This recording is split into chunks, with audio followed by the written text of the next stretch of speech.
Hello friends, welcome back to my channel. मैं हूं आपकी फ्रेंड वर्षा। आज की हम इस वीडियो में बात करेंगे इंडिफरेंस कर्व की और जानेंगे इंडिफरेंस कर्व क्या होता है। स्टार्ट करते हैं वीडियो को। आपको वीडियो पसंद आए तो लाइक कीजिए, फ्रेंड्स के साथ शेयर कीजिए और किसी भी तरह की कोई भी क्वेरी हो तो जरूर बताइएगा। देखिए, इंडिफरेंस कर्व जो है वो एक प्रैक्टिकल एस्पेक्ट है, तो बहुत इजीली हम इसको समझ सकते हैं। जब भी हम मार्केट में कोई भी चीज़ परचेस करने जाते हैं तो वहाँ पर हम जब भी हम उनको परचेस करते हैं तो उनके प्राइस सुनकर हम माइंड में ही ये सारी चीज़ें बना लेते हैं कि अगर इस कमोडिटी के प्राइस हाई हैं तो हमें इसका सब्स्टिट्यूट हम वहीं परचेस कर लेते हैं। यानी कि हम यहाँ पर दो कमोडिटी को परचेस कर रहे हैं लेकिन दोनों से ही हमें क्या मिल रहा है, सेम सेटिस्फेक्शन मिल रहा है। ठीक है, सेम यही चीज़ हमें इंडिफरेंस कर्व बताता है। जब भी हमें लगता है कि कोई भी कमोडिटी हमें ज़्यादा पसंद है और हमारी बजट लाइन जो है वो लिमिटेड है, तो हम वहाँ पर क्या करते हैं, अपनी पसंदीदा प्रोडक्ट को लेते हैं और दूसरा जो अदर कमोडिटी है जो कि हमें कम पसंद है उसको हम थोड़ा कम परचेस करते हैं या फिर उसकी क्वांटिटी को हम कम कर देते हैं। ठीक है, तो ये आपको एक स्मॉल ओवरव्यू समझ में आया होगा इंडिफरेंस कर्व का। हम इसको अच्छे से और समझते हैं। देखिए, इंडिफरेंस कर्व जो है ये कर्व है जो कि दिखाता है हमारे डिफरेंट कॉम्बिनेशंस को किसी भी दो गुड्स के, और जो हमारा कॉम्बिनेशंस हैं यानी कि प्रत्येक कॉम्बिनेशन हमें क्या करेगा, सेम लेवल ऑफ सेटिस्फेक्शन देता है। यानी कि कोई भी गुड्स हम परचेस करें उसके डिफरेंट कॉम्बिनेशंस होंगे और वो सारे कॉम्बिनेशंस, हम किसी एक कॉम्बिनेशन की बात करें तो सबसे हमें एक सेम सेटिस्फेक्शन लेवल मिलेगा। ऐसा नहीं है कि हमें वहाँ का सेटिस्फेक्शन लेवल हमारा कम या ज़्यादा होगा, सेम सेटिस्फेक्शन लेवल होगा। तो ये हमारा कहलाता है इंडिफरेंस कर्व, जिसको हम अभी और अच्छे से समझेंगे।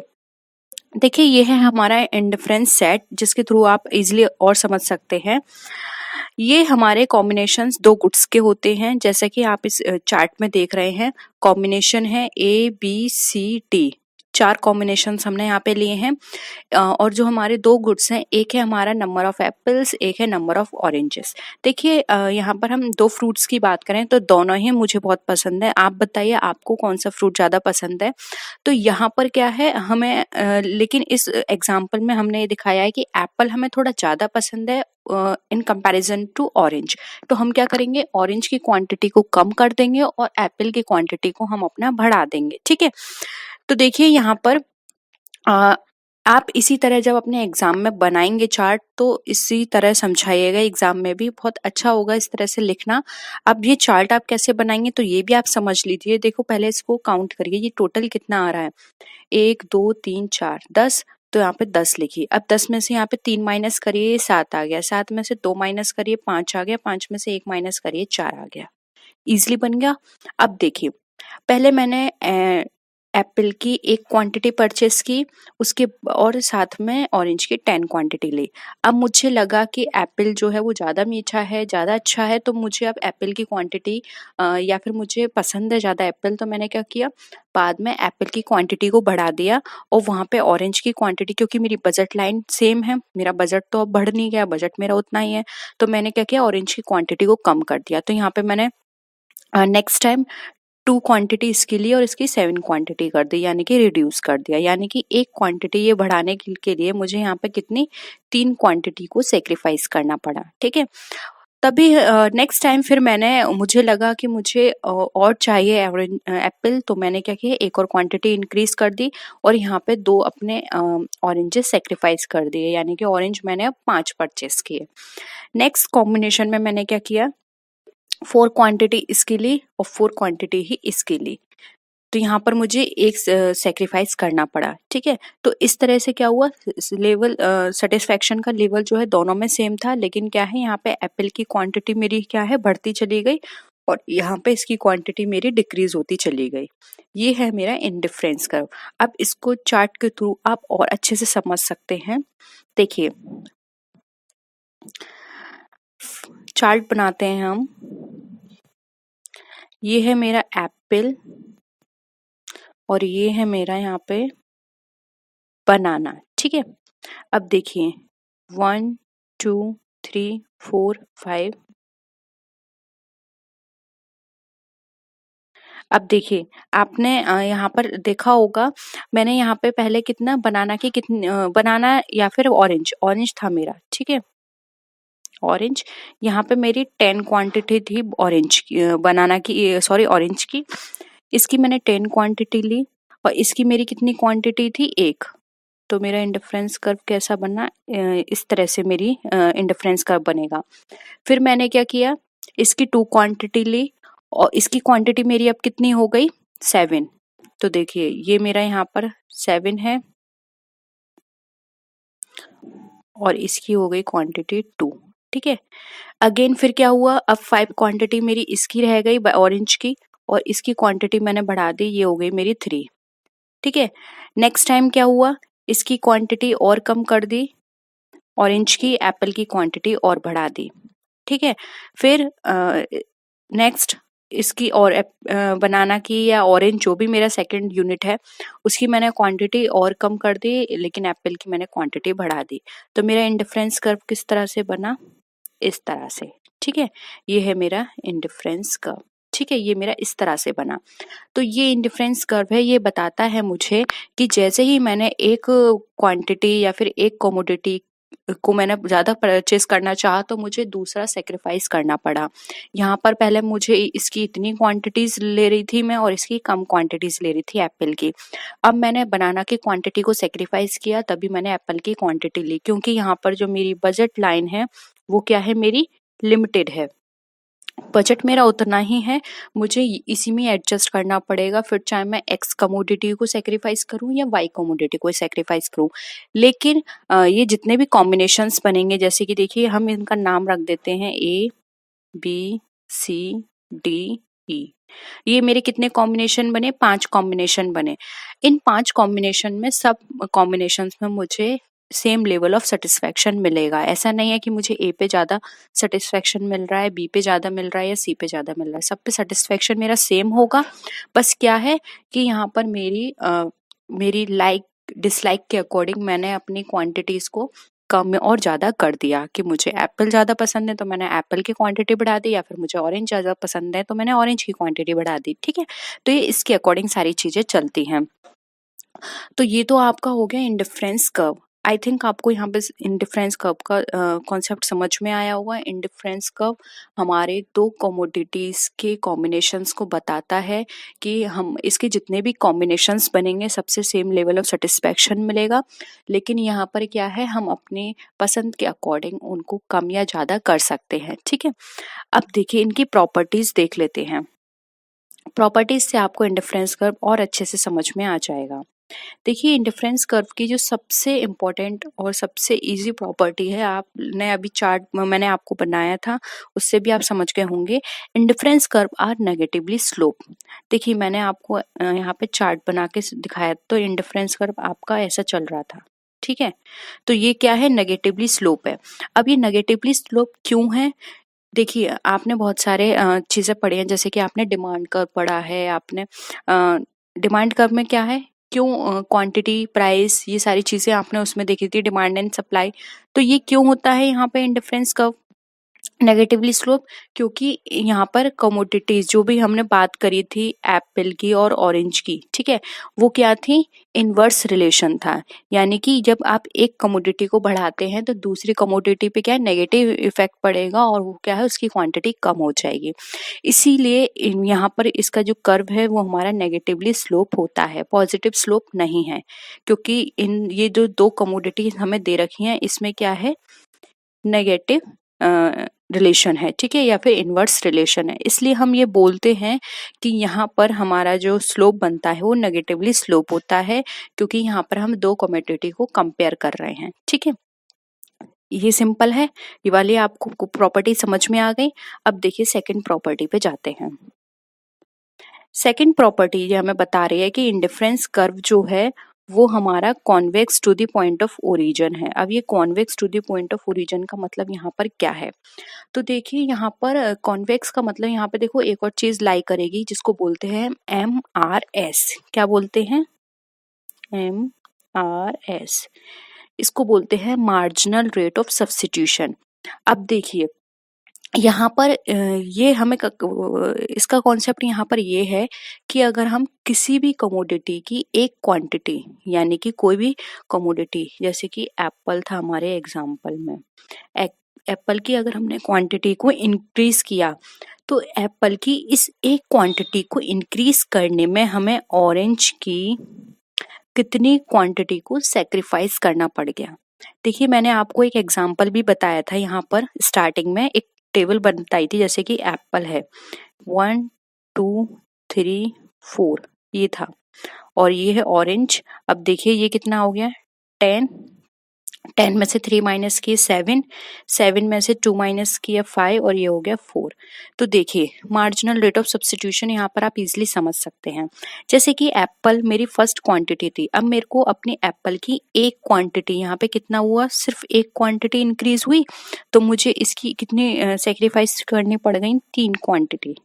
फिर मैंने यहाँ पर अगेन एक और क्वांटिटी को इंक्रीज किया, तो यहाँ पर मुझे 2 क्वांटिटी को सेक्रीफाइस करना पड़ गया।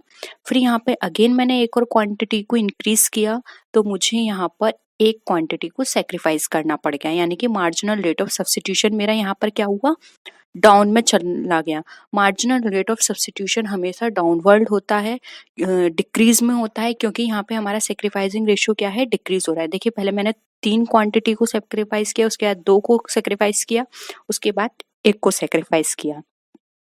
ये भी आप प्रैक्टिकली समझ सकते हैं कि ये 3 2 1 यानी कि ये डिक्रीजिंग में क्यों हो रहा है। देखिए आप कोई भी प्रोडक्ट मार्केट में परचेस करते हैं, तो जब भी आप कोई भी प्रोडक्ट परचेस करते हैं तो पहले आपका एक्साइटमेंट लेवल बहुत ज़्यादा होता है उस प्रोडक्ट को लेके, लेकिन जब आप उसको कंज्यूम कर लेते हैं तब आपको क्या लगता है, ठीक है अगर इतने में मिलता है तो ठीक है, नहीं तो कोई बात नहीं है, या फिर अब मैं इतना प्रोडक्ट इतना अमाउंट नहीं दूंगा, क्योंकि आप उसको पहले भी यूज कर चुके हैं। और जब आप फर्स्ट टाइम किसी प्रोडक्ट को यूज करते हैं तो आप उसके लिए कोई भी सेक्रीफाइस करने को तैयार हो जाते हैं, आप उसकी जो भी मार्केट में प्राइस होती है वो देने को तैयार हो जाते हैं। लेकिन जैसे ही आप उस प्रोडक्ट को एक बार यूज कर लेते हैं फिर आपके माइंड में उसकी उतनी वैल्यू नहीं होती है। सेम वही चीज यहाँ पर है। अब उसने एक इंक्रीज करी क्वांटिटी, यानी कि अब उसने उसके पास 2 एप्पल, तो उसके पास अब उसका जो सेटिस्फेक्शन लेवल है वो थोड़ा शांत हो गया, ठीक है, वो थोड़ा सेटिस्फाई हो गया उस एप्पल से। तो उसने क्या कहा, अब मैं 3 यूनिट पहले मैंने सेक्रीफाइस करी थी, अब मैं 3 यूनिट सेक्रीफाइस नहीं कर सकता, अगर मैं 2 यूनिट सेक्रीफाइस कर सकता हूँ, अगर इतने में राजी हो तो ठीक है। तो फिर ठीक है, उसने एक और यूनिट अब कंज्यूम कर ली, यानी कि अब उसके बाद 3 एप्पल हो गए। अब वो और थोड़ा सेटिस्फाई हो गया, यानी कि सेटिस्फेक्शन लेवल उसका क्या हो गया और ज्यादा हो गया, कम हो गया सॉरी। तो अब क्या हो गया, अब उसने कहा ठीक है अब मैं सिर्फ 1 यूनिट सेक्रीफाइस करूंगा, अगर इतने में वो राजी है तो मैं तैयार हूँ 1 यूनिट अपनी सेक्रीफाइस करने के लिए। तो इसीलिए ये यहाँ पर है 3 2 1, क्योंकि क्या है धीरे धीरे जैसे हमारा सेटिस्फेक्शन लेवल कम होता जाता है तो हमारे अंदर उस चीज की वैल्यू खत्म होती जाती है। सेम यही चीज यहाँ पे फॉलो अप कर रही है, ठीक है। तो जैसे जैसे हमें कोई भी प्रोडक्ट रिसीव होती है उसकी वैल्यू हमारे माइंड में कम होती चली जाती है, हम उसके लिए अब कम से कम चीज सेक्रीफाइस करने को तैयार होते हैं। शुरू में हम उसके लिए अपनी अमाउंट जो है या अपना जो बजट है या अदर यूनिट की जो सेक्रीफाइसिंग है वो हम ज्यादा करते हैं, फिर उसके बाद कम, उससे कम, फिर उससे कम, ये हमारा रेशियो चलता है। इसलिए ये कहा जाता है कि मार्जिनल रेट ऑफ सब्स्टिट्यूशन यहाँ क्या होता है डिक्रीजिंग होता है या फिर डिक्रीजिंग लेवल पे होता है। इसलिए ये कहा जाता है कि ये कॉन्वेक्स इंडिफरेंस कर्व जो है वो convex to the point of origin होता है, ठीक है।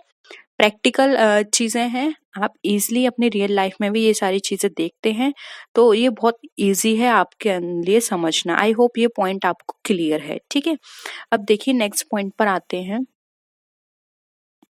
नेक्स्ट प्रॉपर्टी आपको बता रही है कि each indifference curve represents a different level of satisfaction. अब देखिए यहाँ पर जो हमारा डिफरेंट लेवल ऑफ सेटिस्फेक्शन है वो क्यों है। देखिए यहाँ पर एक और चीज आप याद करके चलिए, जो भी हमारा देखिए एक तो है डिफरेंट लेवल ऑफ सेटिस्फेक्शन, एक है high indifference curve high level of satisfaction, वो हम नेक्स्ट पॉइंट में पढ़ेंगे, लेकिन दोनों एक दूसरे से इंटरलिंक है। देखिए यहाँ पर एक और कॉन्सेप्ट हमारा आता है इंडिफरेंस मैप। अब ये इंडिफरेंस मैप क्या होता है, तो देखिए इंडिफरेंस मैप होता है फैमिली ऑफ इंडिफरेंस कर्व, यानी कि कितने आपके पास इंडिफरेंस कर्व की फैमिली है। देखिए चार्ट के थ्रू आप ऐसे समझ सकते हैं। हीरा IC1, ये है IC2, ये है IC3, ठीक है। तो ये क्या है 1, 2 एंड 3, आपके पास कितनी फैमिली है, यहाँ पे 3 फैमिली हैं।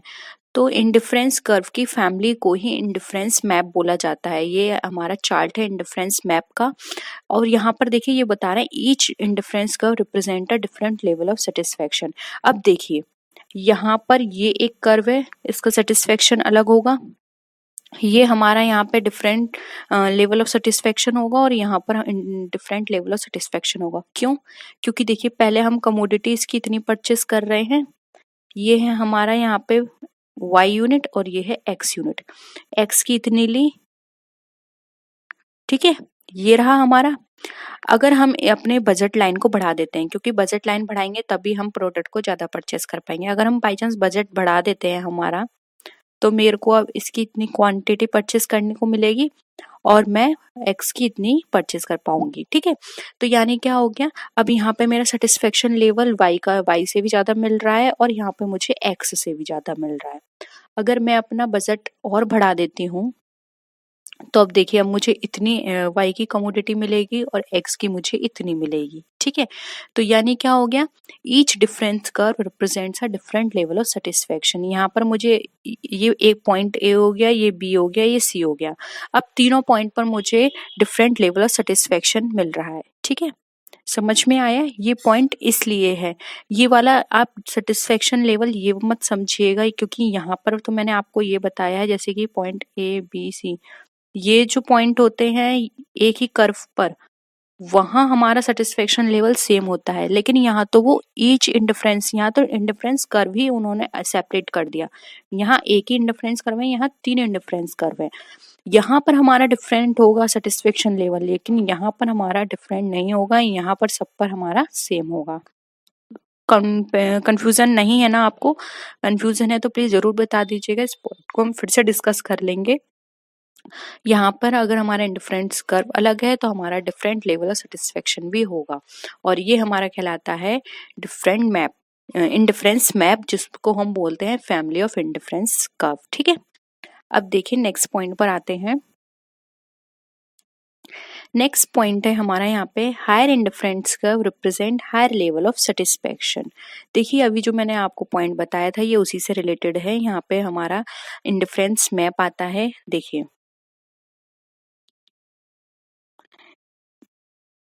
1, 2, 3, indifference curve 1, indifference curve 2 and indifference curve 3। यहाँ पर क्या है, इंडिफरेंस कर्व हायर, जितना हाई होगा उतना हमारा सेटिस्फेक्शन लेवल क्या है, ज्यादा होगा, ठीक है। ये हाई है, यहाँ ज्यादा है, यहाँ कम है।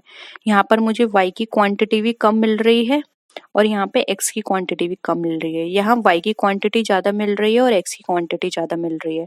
यहाँ और ज्यादा मिल रही है और यहाँ x की और ज्यादा मिल रही है। यानी कि जितना हाई होगा ये, देखिए ये जितना हाई होगा यानी कि जितना ऊपर की तरफ जाएगा उतना ही मेरा जो सेटिस्फेक्शन लेवल है वो भी हाई होगा।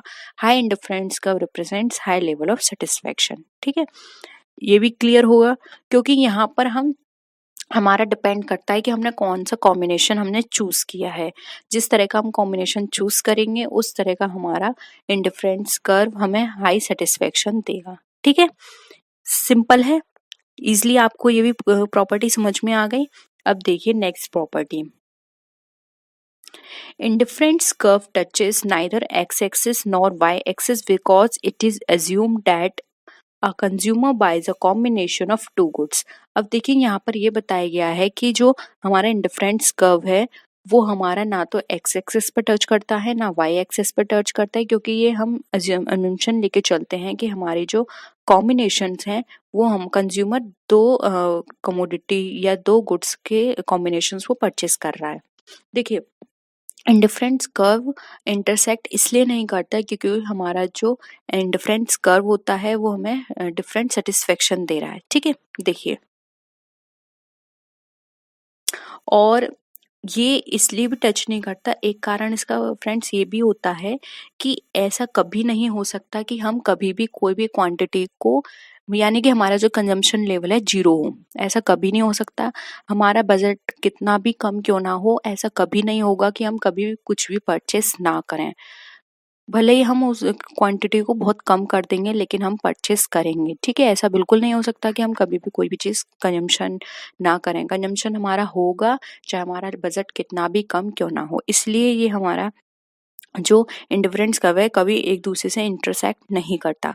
अब देखिए, ये यहाँ पर कभी ये एक दूसरे से टच नहीं कर रहा। कभी आपने इंडिफरेंस कर्व ऐसे देखा है, ये ऐसे जा रहा है और फिर दूसरी लाइन इसको ऐसे कट कर गई, ऐसा कभी नहीं होता।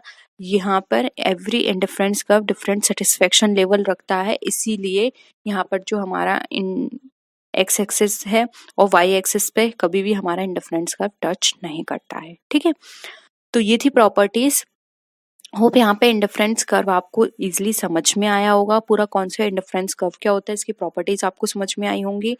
और अगर अभी भी कोई भी डाउट है इंडिफरेंस कर्व को लेकर तो प्लीज़ ज़रूर बताइएगा। इस टॉपिक को हम और अच्छे से डिस्कस करने की कोशिश करेंगे, बट मुझे नहीं लगता कि आपको अब कोई प्रॉब्लम हुई होगी, क्योंकि मैंने आपको एक एक प्रॉपर्टी चार्ट के थ्रू समझाई है और वहाँ पे बनाकर दिखाया है। पहले से मैं यहाँ पे इमेज इंसर्ट भी कर सकती थी, लेकिन मुझे लगता है कि ड्रॉ करने से ज़्यादा हमें अच्छे से समझ में आता है, इसलिए मैंने आपको तभी ड्रॉ करके भी बता दिया। लेकिन फिर भी कोई डाउट है तो ज़रूर बताइएगा। वीडियो कैसी लगी लाइक कीजिए, फ्रेंड्स के साथ शेयर कीजिए, और किसी भी तरह की कोई भी क्वेरी हो तो प्लीज़ ज़रूर बताइएगा। नेक्स्ट वीडियो में फिर मिलते हैं और भी अच्छी वीडियोज़ के साथ। तब तक के लिए टेक केयर, बाय बाय।